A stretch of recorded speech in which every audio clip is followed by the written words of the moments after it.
여호와께서 또 아하스에게 말씀하여 이르시되 너는 내 하나님 여호와께 한 징조를 구하되 깊은 데에서든지 높은 데에서든지 구하라 하시니 아하스가 이르되 나는 구하지 아니하겠나이다.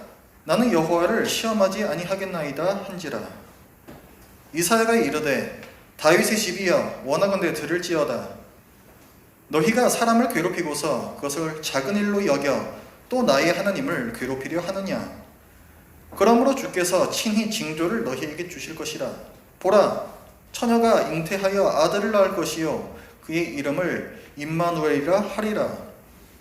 그가 악을 버리며 선을 택할 줄 알 때가 되면 엉긴 젖과 꿀을 먹을 것이라. 대저 이 아이가 악을 버리며 선을 택할 줄 알기 전에 내가 미워하는 두 왕의 땅이 황폐하게 되리라.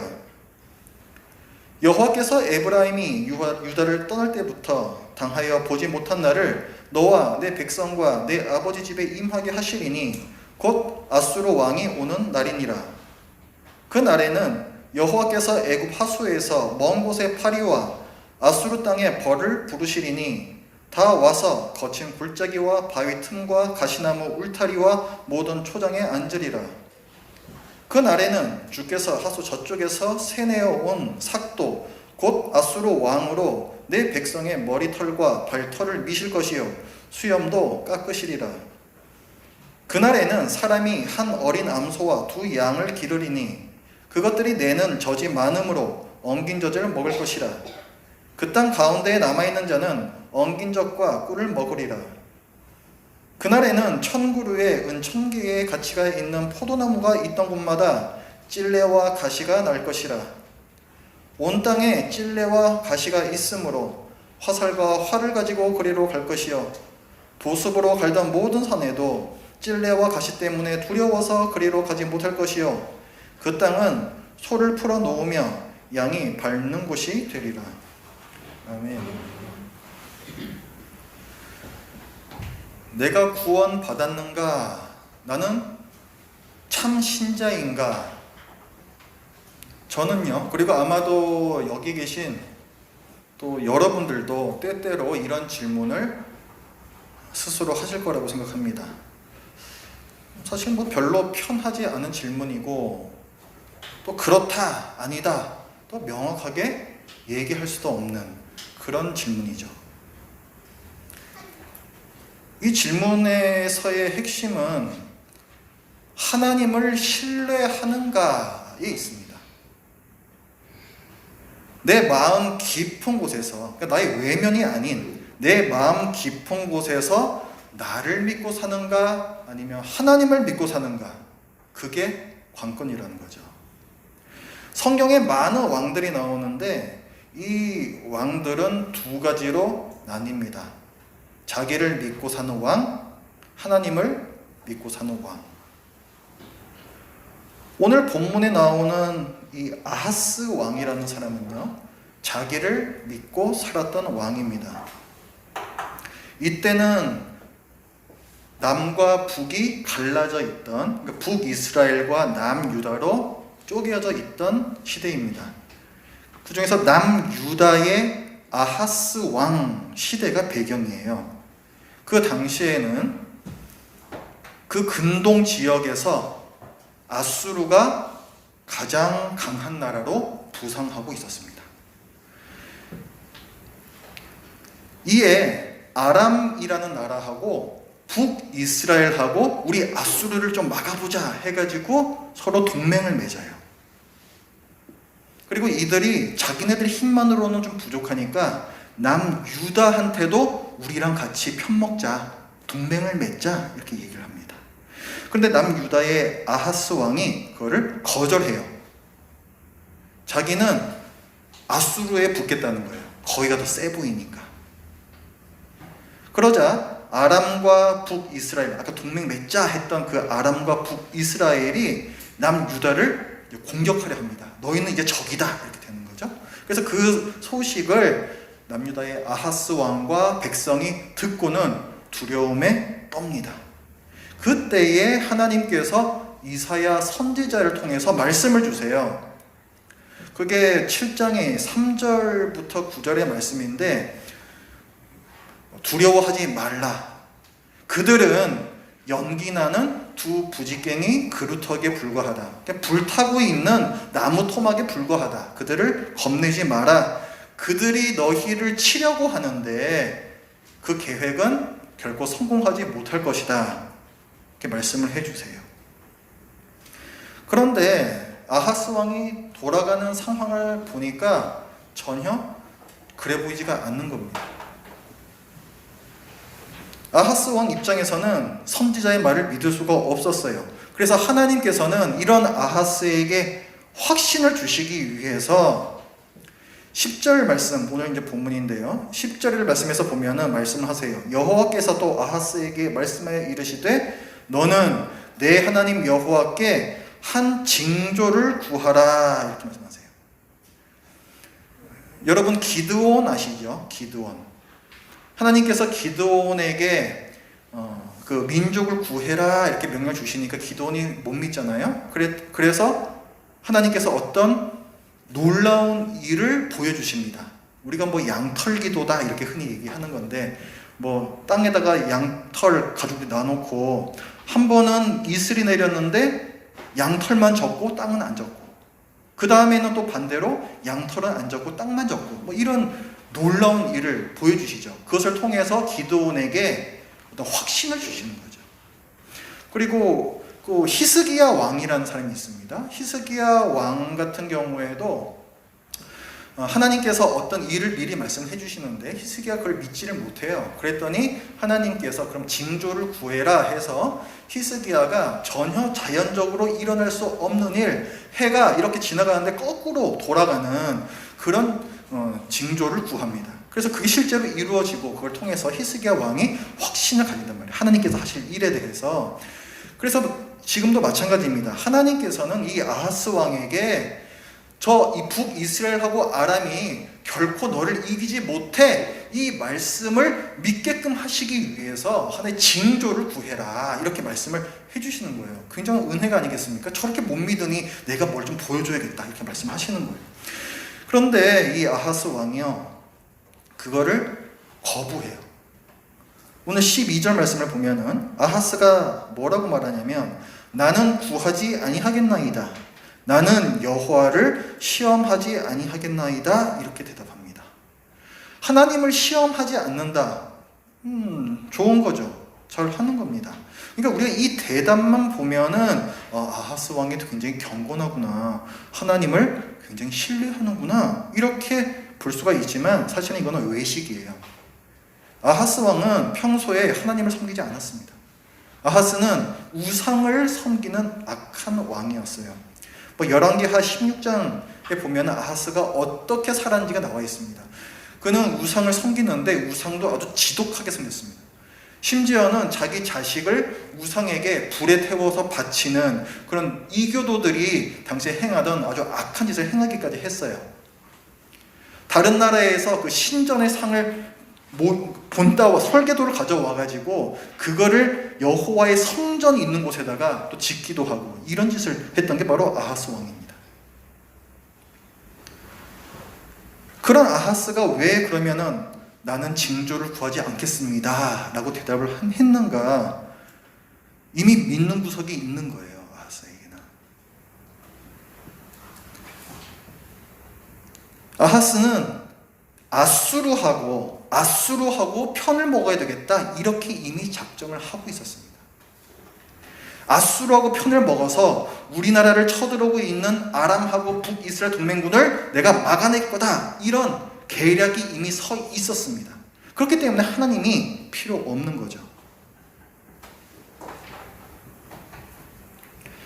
사실은 참 안타까운 일입니다. 지금 남유다가 국가적으로 위기에 처해 있잖아요. 그런데 이 국가의 위기는 사실은 하나님께서 주신 회개의 기회였어요. 지금까지 아하스 왕과 그 백성들이 우상을 섬겨왔는데 거기서 돌이켜서 하나님을 믿고 신뢰하며 그분께로 회개할 수 있는 기회를 하나님께서 주셨다는 거죠. 그래서 하나님께서는 이 징조를 구하라 이렇게까지 말씀을 해주셨습니다. 그런데 아하스는 끝까지 하나님을 신뢰하지 않았어요. 그 하나님의 요청을 거절했습니다. 그리고 끝까지 자기의 꾀를 믿어요. 그래서 하나님께서는 이 아하스 왕을 결국 심판하십니다. 그 심판하시는 내용이 이제 17절부터 나오는 말씀이에요. 하나님께서 이 아하스 왕을 심판하시는데 어떻게 심판하시냐면 아하스 왕이 믿고 있는 그 구석, 바로 그것을 이용해서 심판하십니다. 지금 아하스 왕이 누구를 믿고 있어요? 아수르를 믿고 있죠? 하나님께서는 이 아수르를 사용해서 이 남유다를 심판하시겠다라고 말씀해 주세요. 하나님께서 잘 사용하시는 패턴입니다. 우리가 가장 믿고 있는 것을 오히려 우리를 심판하시는 도구로 사용하시는 것. 진정 우리가 무엇을, 누구를 믿어야 할지를 알려주시는 거예요. 20절 말씀을 보면은 이렇게 나오죠. 그날에는, 자, 요건 이제 심판의 날입니다. 남유다를 하나님께서 심판하는 그날에는 주께서, 하나님께서 하수 저쪽에서 세내어 온 삭도 곧 누구? 아수르 왕으로 내 백성의 머리털과 발털을 미실 것이요 수염도 깎으시리라. 당시에 어떤 뭐 머리털, 뭐 수염 이런 걸 갖다가 깎인다라는 것은 굉장한 모욕이고 수치였습니다. 주로 전쟁에서 패배한 포로들, 그런 수치를 당했어요.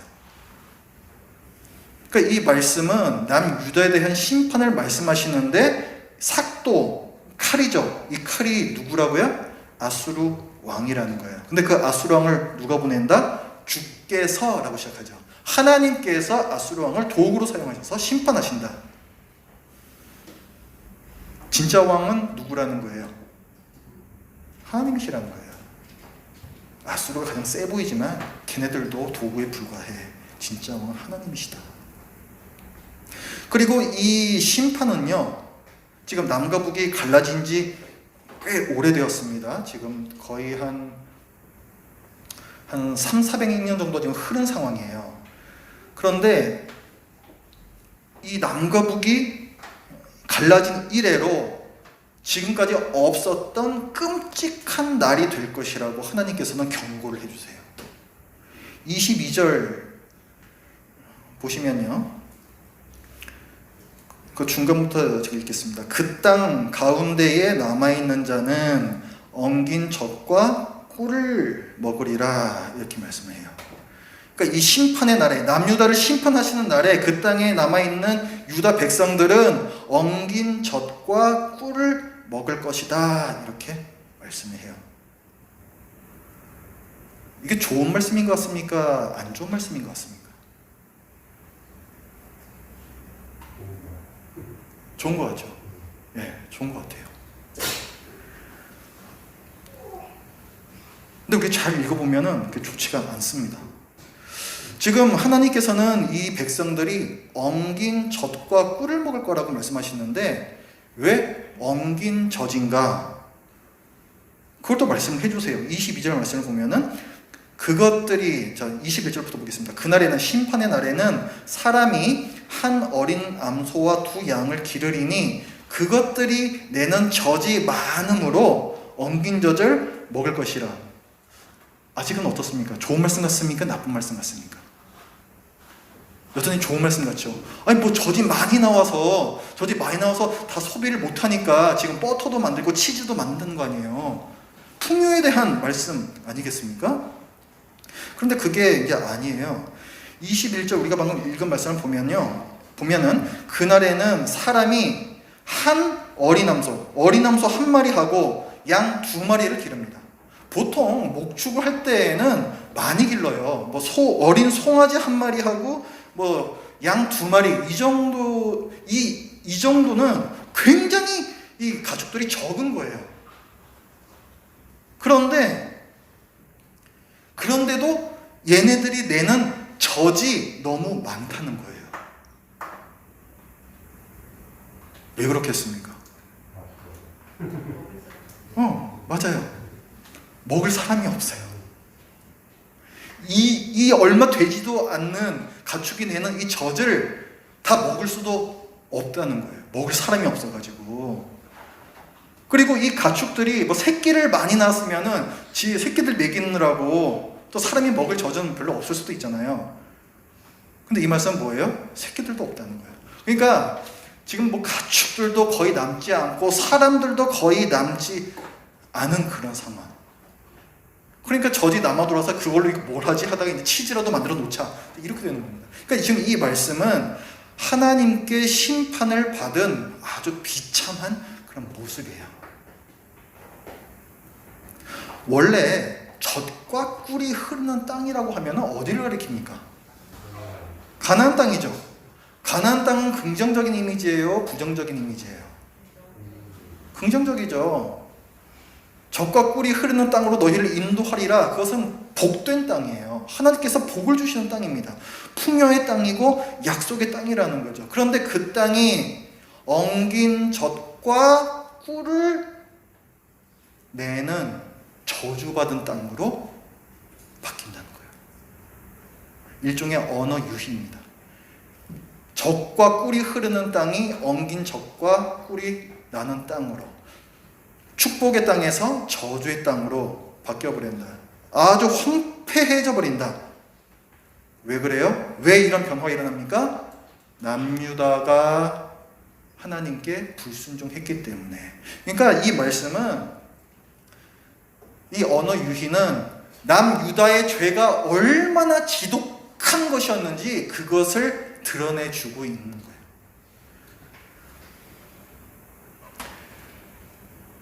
하나님을 불신하고 또 하나님께 불순종하며 사는 이 모습은 사실은 모든 사람들의 모습이기도 합니다. 창조 때에 그 아담과 하와 때부터 사람들은 하나님을 믿으면서 살지 않았어요. 자기가 선과 악을 결정하고 싶어 했습니다. 그래서 선악과를 따먹었고, 그때 이후로 사람들은 자기 생각대로, 자기의 욕심대로, 자기 보기에 옳은 대로 그렇게 살아왔습니다. 이사야 선지자는 아하스 왕을 보면서 그 끈질긴 죄성, 아담 때부터 흘러내려오고 있는 하나님께 거역하는 그 끈질긴 죄성을 지금 보는 겁니다. 오늘 본문에서 남유다가 하나님께 불순종해서 받을 심판을 어떻게 그리고 있는가 조금 더 살펴볼게요. 23절부터 보시겠습니다. 23절, 그날에는, 심판의 날에는 천그루의 은 1000개의 가치가 있는 포도나무가 있던 곳마다 뭐가 나요? 찔레와 가시가 난대요. 포도나무가 나는 곳은 뭐 과수원이든지 농경지든지 어쨌든 농사짓는 땅일 거예요. 그런데 그곳이 완전히 폐허가 되어서 그 땅에서는 찔레와 가시가 날 것이다. 심판받은 결과죠. 그런데 이 말씀에서 계속 반복돼서 나오는 표현이 있습니다. 한번 찾아보세요. 24절에 온 땅에 찔레와 가시가 있으므로 화살과 활을 가지고 그리로 갈 것이요, 보습으로 갈던 모든 산에도 찔레와 가시 때문에 두려워서 그리로 가지 못할 것이요, 그 땅은 소를 풀어놓으며 양이 밟는 곳이 되리라. 지금 23절, 24절, 25절 어떤 단어가 반복되고 있나요? 그렇죠. 찔레와 가시라는 단어가 계속 반복되고 있습니다. 찔레와 가시가 온 땅을 뒤덮어버릴 것이다. 그리고 24절을 보시면은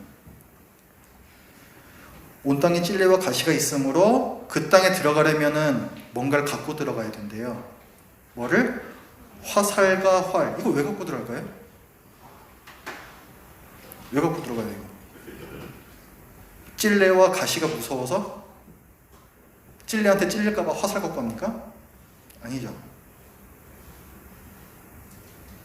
거기에는 아주 무서운 들짐승들이 많을 거라는 거예요. 그렇죠?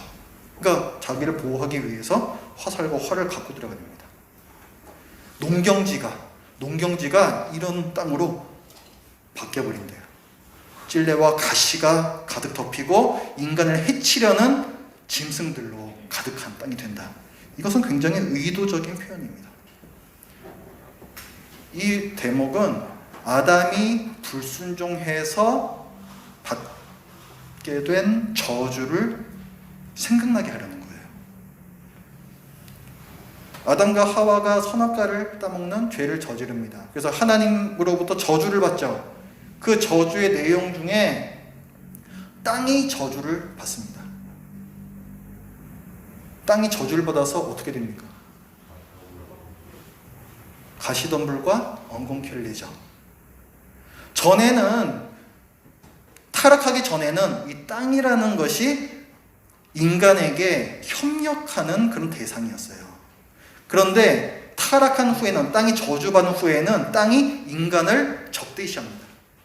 그래서 사람이 농사를 지어도 찔레와 가시덤불과 엉겅퀴, 이거를 계속 내는 거예요. 자연이 사람에게 적대적이 되는 것, 그것이 바로 저주받은, 그러니까 아담과 하와가 죄를 지은 그 결과 중에 하나입니다.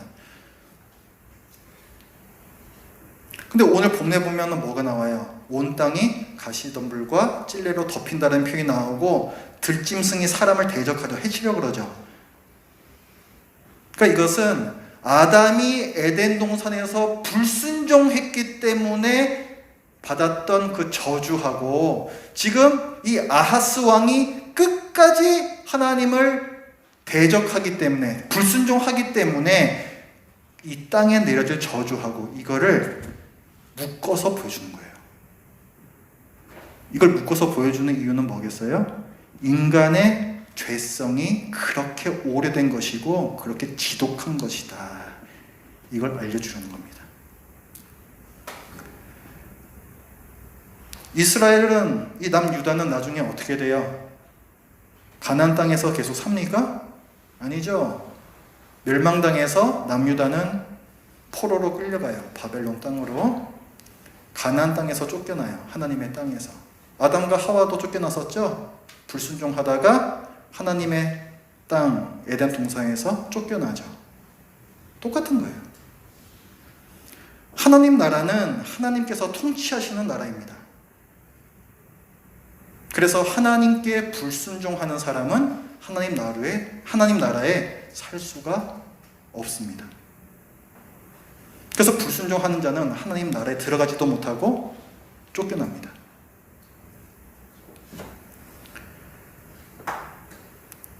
여기서 하나님께는 이제 큰 고민이 있으신 거죠. 하나님께서는 이 세상을 하나님 나라로 만들고 싶어 하시는데, 그리고 하나님께서는 자기 백성을 사랑하셔서 늘 그들과 함께 지내고 싶어 하시는데, 우리는 늘 하나님께 순종하는 데 실패합니다. 우리는 늘 반역자들이었어요. 그러면 하나님께서는 과연 어떻게 하셔야 되겠습니까? 하나님께서는 이 문제를 해결하시기 위해서 늘 실패만 해왔던 당신의 백성을 구원하실 계획을 오늘 본문에서 알려주십니다. 14절 말씀입니다. 그러므로 주께서 친히 징조를 너희에게 주실 것이라. 보라, 처녀가 잉태하여 아들을 낳을 것이요 그의 이름을 임마누엘이라 하리라. 아멘. 임마누엘이라고 부르는 한 아이가 태어날 것이다. 근데 그 아이는 좀 신비한 방법으로 태어나요. 처녀가 잉태하여 아들을 낳는다. 이렇게 얘기를 합니다. 임마누엘이라는 이름에도 중요한 의미가 있는데, 하나님이 우리와 함께 계신다라는 뜻입니다. 여러분 여호수아 많이 읽어보셨죠? 여호수아가 전쟁에서 승리할 때도 있고 패배할 때도 있습니다. 어떨 때 여호수아가 승리했습니까? 순종했을 때 승리하죠. 순종했을 때 승리합니다. 근데 하나님께서는 여호수아에게 늘 뭐를 말씀해 주시냐면은 내가 너와 함께 있겠다. 이거를 말씀해 주세요. 그러니까 두려워하지 말라. 그러니까 하나님께서 우리와 함께 계시다라는 것은 우리의 구원을 뜻하고 우리의 승리를 뜻합니다. 하나님께서 지금 이사야를 통해서 말씀해 주신 것, 임마누엘, 하나님께서 우리와 함께 계신다, 역시 마찬가지예요. 우리의 구원과 우리의 승리를 약속해 주시는 말씀입니다. 죄로부터 구원받고 죄에 대해서 승리하는 그 약속을 주신 거예요.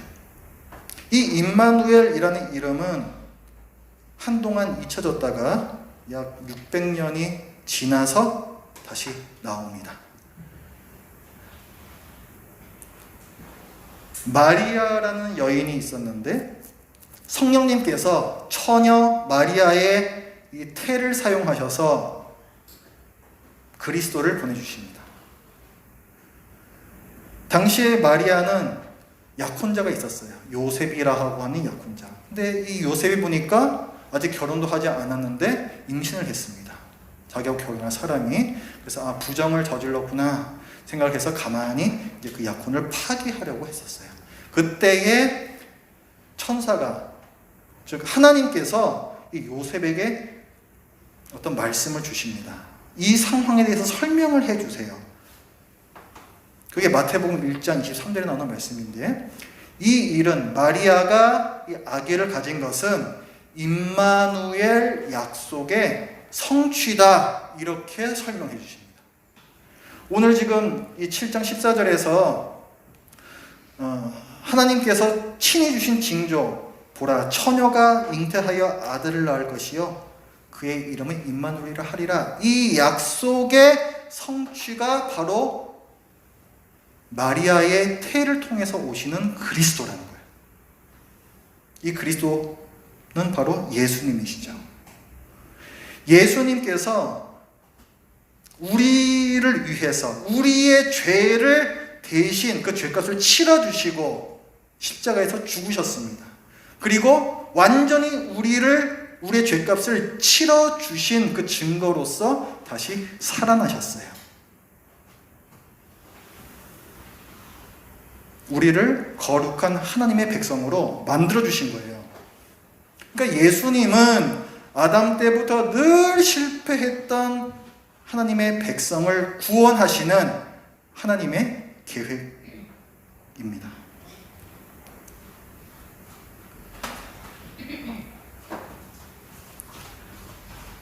지금 하나님 나라에는 어떤 사람들이 들어갈 수 있을까요?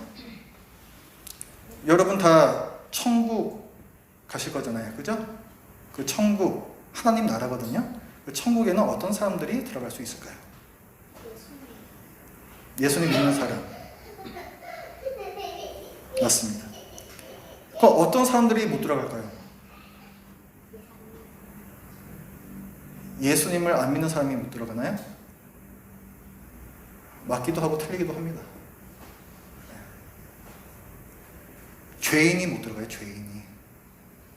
천국에 못 들어가는 이유는 예수님을 안 믿어서 천국에 못 들어가는 게 아니라 자기가 지은 죄가 있어서 못 들어가는 겁니다.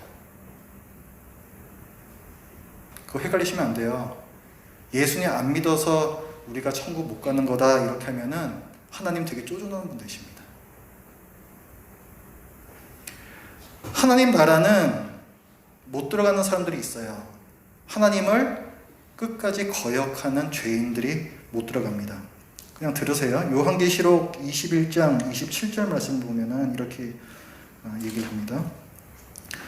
무엇이든지 속된 것이나 가증한 일 또는 거짓말하는 자는 결코 그리로, 그러니까 새 예루살렘 성 말하는 거거든요. 천국이에요. 여기에 들어가지 못하되 오직 어린 양의 생명책에 기록된 자들만 들어가리라, 이렇게 말씀합니다. 또 22장 15절에서는 개들과 점술가들과 음행한 자들과 살인자들과 우상 숭배자들과 및 거짓말을 좋아하며 지어내는 자는 다 성 밖에 있으리라. 성 안에 못 들어가요. 천국에 못 들어갑니다. 아니, 우리는 다 죄인인데 어떻게 하나님 나라에 들어갈 수 있는가?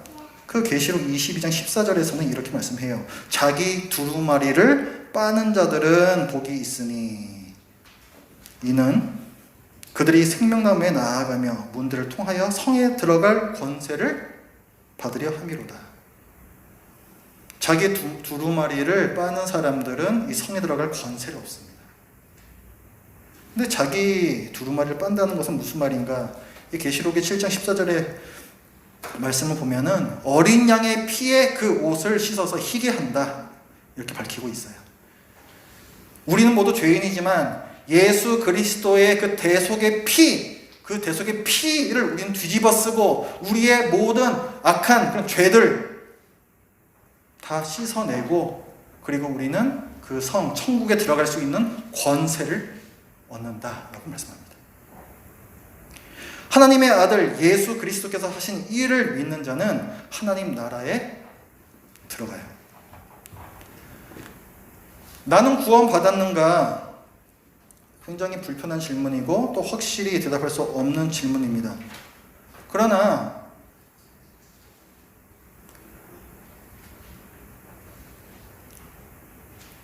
내가 이 질문의 답을 어디에서 지금 얻으려 하는가? 그것은 굉장히 중요한 부분이에요.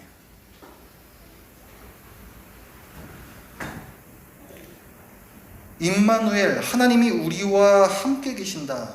그 구원과 승리의 이름, 우리는 죄에서 구원받았고 죄에 대해서 승리했다라는 바로 그 사실, 임마누엘의 성취이신 예수 그리스도를 믿는 모든 사람은 구원받는다라는 이 사실,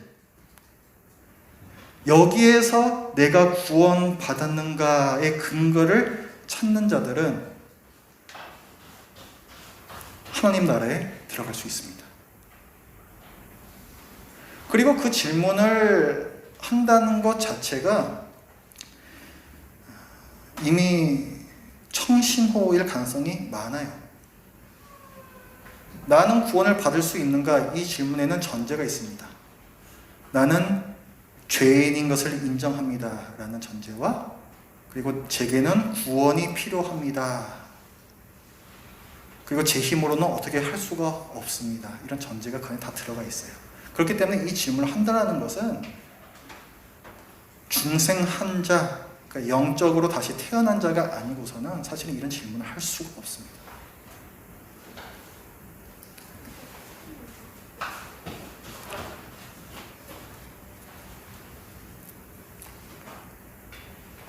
우리가 어떻게 구원받는가에 대해서 저희들 지금까지 본문을 통해서 얘기를 나눠봤고요. 그리고 우리가 또 하나 기억해야 될 부분은 예수님은 우리의 구원자가 되실 뿐 아니라 우리의 주님이 되신다는 사실이에요.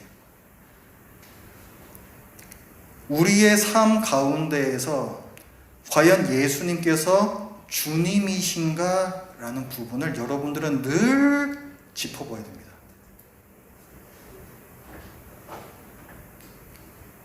지금 오늘 나오는 아하스 왕은 어땠어요? 하나님이 주님이 아니셨죠. 자기 인생의 주인은 결국은 자기였어요. 자기를 믿고 사는 사람이었습니다. 그것은 구원받은 자가 아니라는 증거예요. 이 아하스 왕은 하나님께서 친히 주시는 징조, 임마누엘, 내가 너희와, 하나님께서 우리와 항상 함께 계신다라는 그 징조 자체도 받아들이지 않았습니다. 오늘날 우리에게도 똑같은 도전이 있습니다.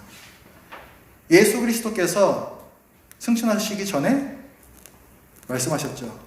내가 세상 끝날까지 너희와 항상 함께 있으리라.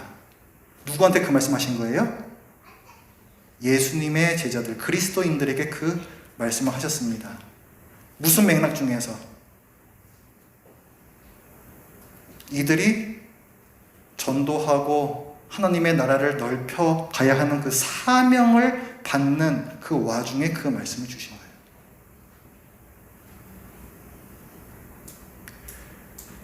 우리에게도 아하스 왕과 같은 똑같은 도전이 계속 주어지고 있습니다. 너는 네 자신을 믿으면서 살 거냐? 아니면은 예수 그리스도를 주로 삼아서 살 거냐? 똑같은 도전이 주어지고 있어요. 그것이 여러분의 그 구원의 확신을 더 강하게 할 수 있는 또 하나의 증거가 될 것입니다. 이 구원 얻는 믿음이 여기 있는 우리 모두에게 있기를 바라요. 기도하겠습니다. 하나님 아버지, 저희들 이 시간에 또 아하스 왕의 그 악한 모습을 통하여서 우리 안에도 혹시 그런 악한 모습이 있지는 않은지 살펴보았고, 또 이런 늘 부족하고 죄를 짓는, 하나님께 늘 반역하는 이 몹쓸 죄인들을 위해서 하나님께서 세워 놓으신 놀라운 구원의 계획을 저희들이 보았습니다. 아직 오지 않은 메시아에 대한 약속을 믿지 않았던 그 아하스 왕, 오늘날 저희에게는 또 이미 오신 메시아에 대한 똑같은 그 믿음이 요구된다는 사실을 이 시간을 통해서 배웠습니다. 저희들의 삶 가운데에서, 저희들 마음 깊은 곳에서 나 자신이 아닌 하나님을 믿는, 예수 그리스도를 믿는 그 믿음이 여기 있는 우리 모두에게 있을 수 있도록 은혜를 베풀어 주시옵소서. 예수님의 이름으로 기도드립니다. 아멘.